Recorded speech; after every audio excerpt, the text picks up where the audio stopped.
Olá, povo de Deus, juventude querida, parabéns a você que está participando aí da Missão Caleb, parabéns a você que reservou esse tempinho para juntos aqui acompanharmos a reflexão do dia quanto ao conteúdo do ano bíblico vigente, exatamente, ano bíblico 2022. E qual é a nossa proposta?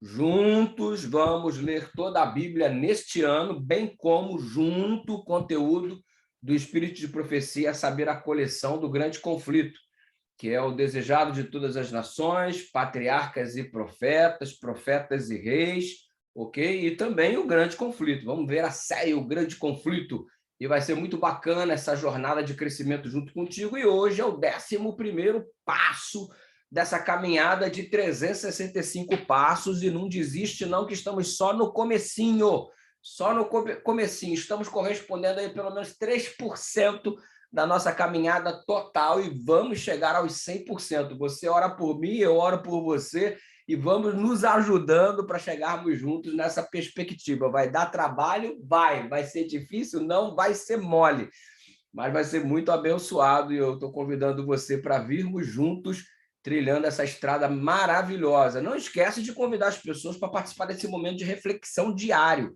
Sempre às 18 horas esse vídeo vem ao ar, sempre às 18 horas aqui no canal do YouTube PR Dudu Batista. A gente vai estar tratando da reflexão do dia quanto ao conteúdo do dia relacionado ao ano bíblico. E por falar em conteúdo do dia, o conteúdo de hoje foi Salmo 24, ok? Salmos 24, além do Salmos 24, Gênesis 11 e o capítulo 10 do livro Patriarcas e Profetas. Estamos avançando, moçada. Então, vamos juntos. O Salmo 24, a gente vai analisá-lo agora acompanhado do Salmo 22 e do 23. Você tem a sequência 22, 23 e 24, e tem umas coisas interessantes que precisamos destacar aqui. No Salmo 22, ele é o rei que sofre. No Salmo 23, ele é o rei pastor. No Salmo 24, ele é o rei glorioso. Ou seja, o rei que sofre, Salmo 22, o rei pastor, Salmo 23, e o rei glorioso agora no Salmo 24. O rei que sofre do Salmo 22, ele passa pela cruz, pela humilhação.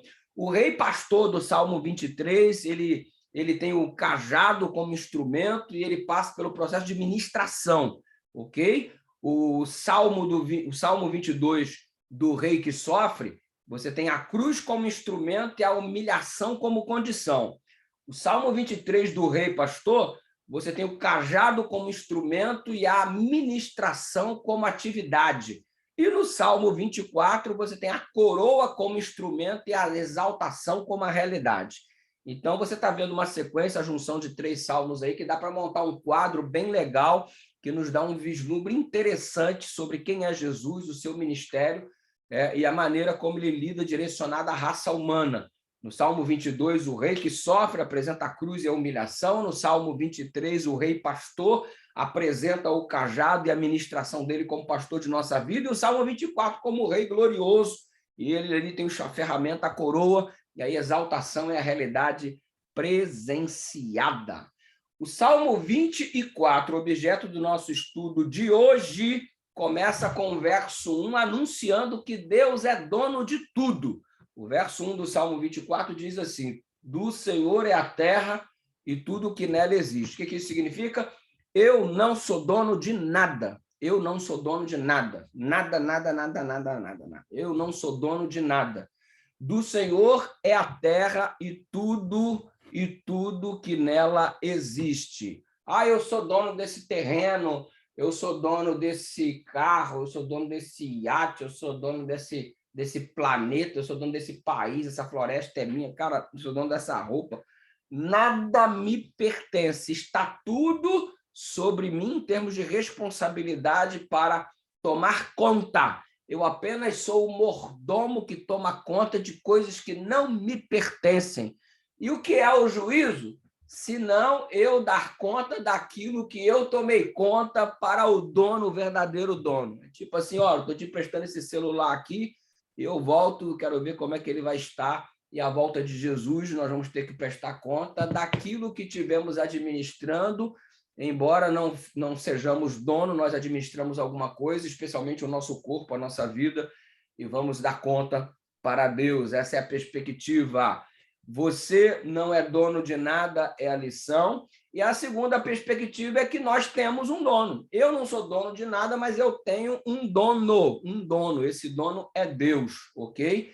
E olha só que coisa interessante. Nós criamos a dinâmica de uma troca, participamos de uma dinâmica de uma troca criada por ele. Nós damos os nossos pecados e ele nos dá a vida. A única coisa que eu sou dono é dos meus pecados. Dos meus pecados eu sou dono, ok? Ele não é dono dos meus pecados. Eu sou dono dos meus. É a única coisa que eu sou dono, os meus pecados. E ainda assim, não sendo ele dono dos meus pecados, ele propõe uma troca para ele pegar os meus pecados sobre ele e dar para mim a justiça que lhe pertence. A única coisa que sou dono dos meus pecados. E ainda assim ele propõe uma troca para que eu receba a justiça que é dele e ele receba sobre si os pecados que me pertencem. Deus é o dono, glória. Fico feliz em que eu não seja o dono, porque certamente ele administra melhor do que eu. Obviamente. Ok? Do versículo 3 ao 6, você tem assim um questionamento. Quem pode entrar e permanecer na presença do Senhor? Ok? Aqueles que buscam o Senhor. E aí, qual é o resultado na vida daqueles que buscam o Senhor? O Salmo 24 coloca: tem mãos limpas, corações puros e são honestos, ok? Mãos limpas, corações puros e são honestos. Você busca o Senhor e o resultado é a transformação da vida. Mãos limpas, corações puros e honestidade. Continuemos firmes buscando ao Senhor e que esse seja o reflexo da minha e da sua vida. Mãos limpas, coração puro e sermos cada vez mais honestos. Do versículo 7 ao 10, nós temos o cântico da entrada do Rei da Glória, provavelmente escrito para celebrar a chegada da Arca da Aliança em Jerusalém, mas perfeitamente utilizável como uma analogia da nossa chegada ao Monte Santo do Senhor, da nossa chegada à Nova Jerusalém, da nossa chegada, tendo em vista a perspectiva da volta de Jesus. Abram-se, ó portas, verso 7, abram-se as portas antigas, para que o Rei da Glória entre. Quem é o Rei da Glória? O Senhor forte e valente, o Senhor valente nas guerras. Abram-se, ó portas, abram-se portões, portas antigas, para que o Rei da Glória entre. Porque quem é o Rei da Glória? É o Senhor dos Exércitos, ele é o Rei da Glória. É um cântico de exaltação e de triunfo, a entrada da arca em Jerusalém, e a entrada também, faço uma analogia da entrada dos servos de Deus na Terra Prometida, na ascensão de Jesus Cristo, na entrada de Jesus no céu. Quem é o Rei da Glória? Abram-se os portões, o Rei da Glória está chegando. Isso aí é um negócio muito lindo de se perceber a partir desta perspectiva.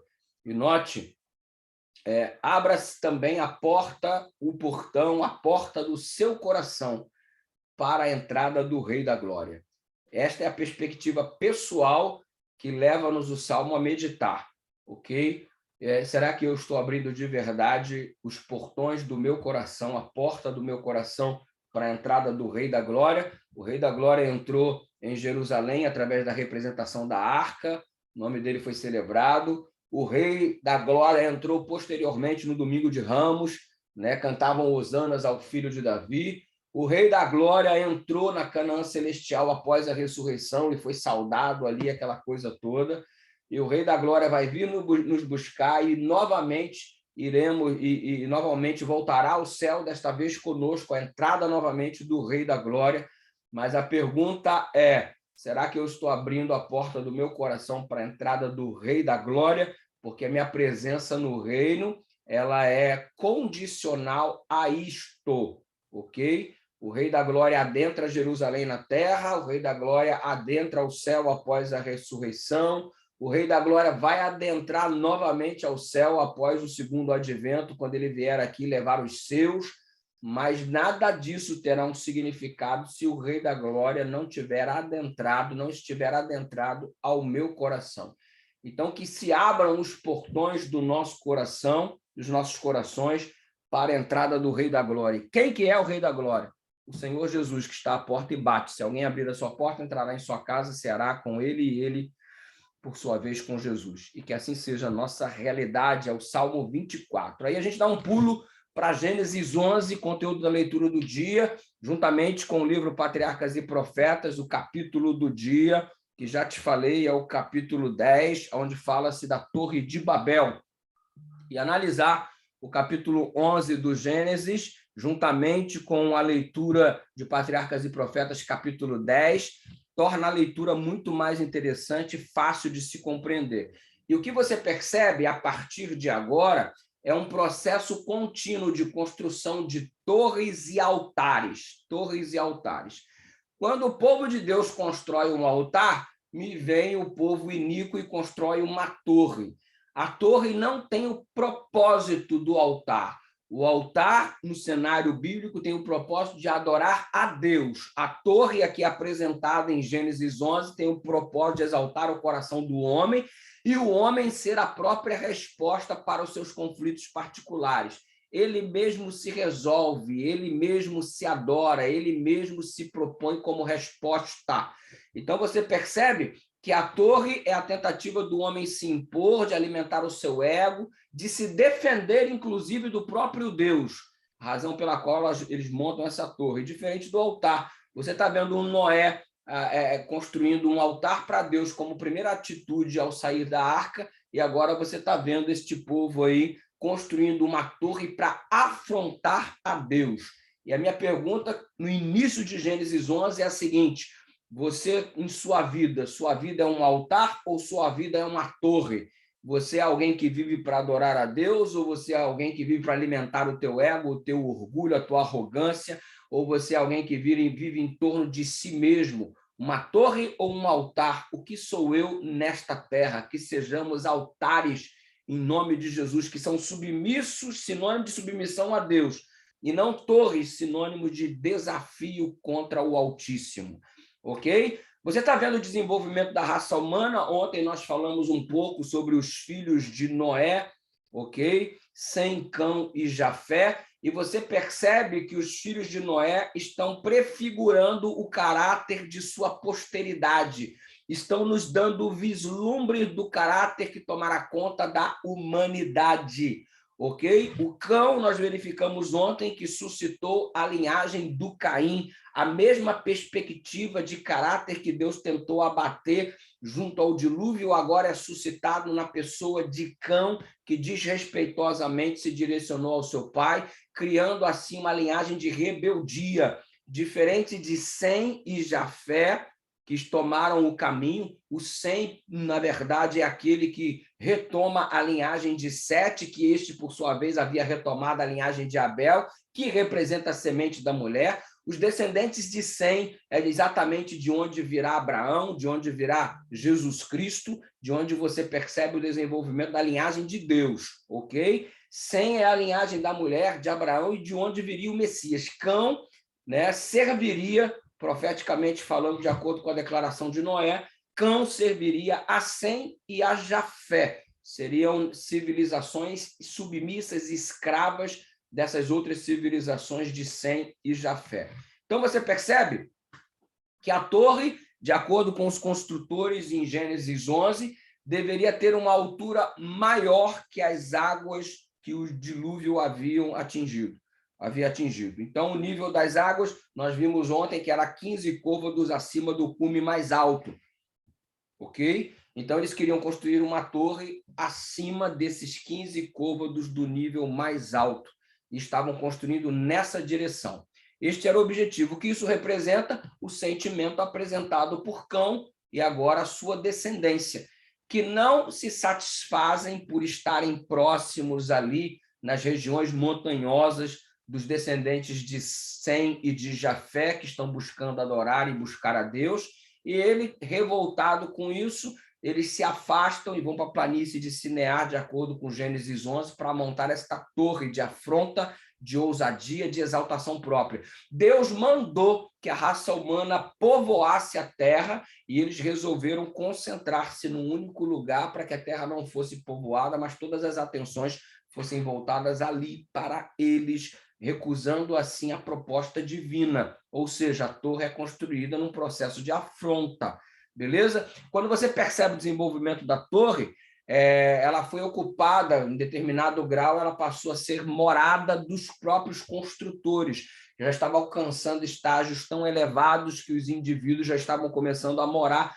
nas dependências da torre. Outras partes da torre, o Patriarcas e Profetas diz que eram separados para o processo de idolatria, ok? E aí estabeleceu-se a confusão das línguas, né? Começou meio que um telefone sem fio no processo, a linguagem ficou conturbada, diversificada, né? O cara lá falava alemão, o outro falava chinês, o outro falava coreano, o outro falava hebraico, o outro falava grego, o outro falava isso, o outro falava aquilo. A grosso modo, estou te dando exemplo, e ninguém se entendia mais com ninguém, e transformou-se num processo muito difícil de continuar exercendo, uma vez que a comunicação não estava mais sendo possível.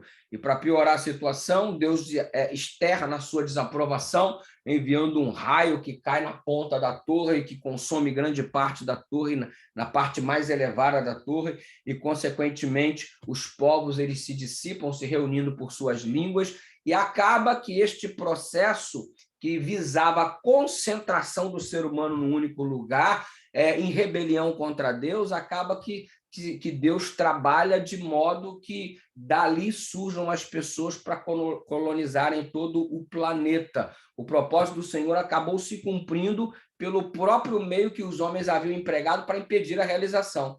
Eles criaram a torre para impedir a realização do propósito de Deus, e Deus usou essa torre como o meio pelo qual o seu propósito seria então, concretizado.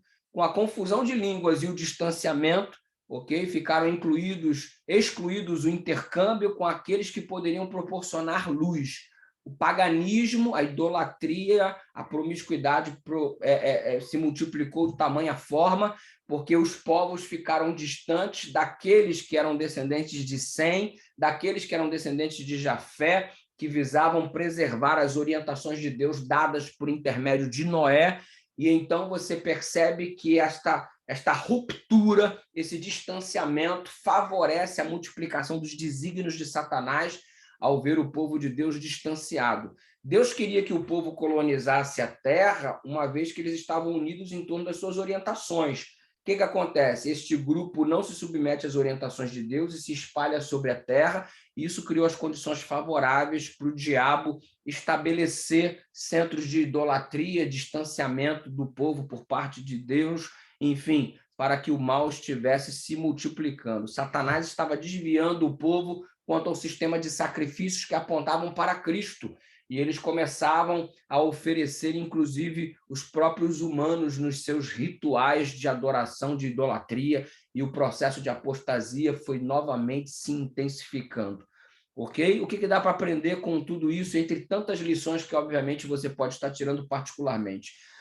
Que edificadores de torres também existem no nosso tempo, e não de altares. O ser humano, ou ele vai edificar uma torre na sua vida, ou ele vai edificar um altar.